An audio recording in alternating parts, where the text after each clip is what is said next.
আমাদের ট্রেনটি গফরগাঁওয়ের দিকে যাচ্ছে।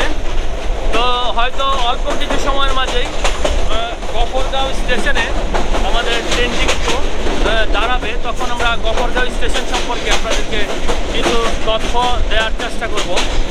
তো ট্রেনের জার্নিংয়ের আসলে মজাই আলাদা। বিশেষ করে এই জামালপুরগামী ট্রেন যখন আমি কী বলে যে প্রথম প্রাপ্তবয়স্ক হই, তখন কিছু সুখস্মৃতি রয়েছে। কারণ সেখানে ঘন ঘন যেতে হতো। তার একটা কারণ হচ্ছে সেখানে একটা মেয়ের সাথে আমার রিলেশন ছিল।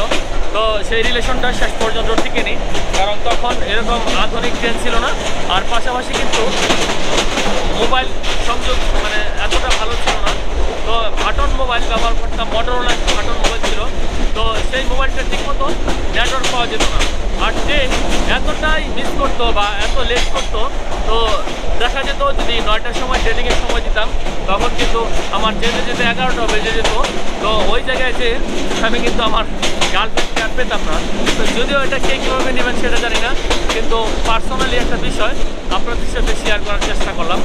তো এখন আধুনিক সমাজ ব্যবস্থা, এই ধরনের ট্রেন থাকাতে কিন্তু আমরা অনেকটাই উপকৃত হচ্ছি।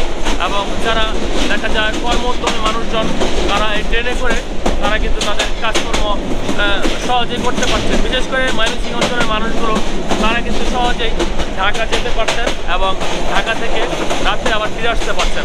তো এই ধরনের ট্রেন এগুলো কিন্তু রক্ষণাবেক্ষণ এবং দেখে শুনে রাখার দায়িত্ব কিন্তু আপনার আমার সকলেরই।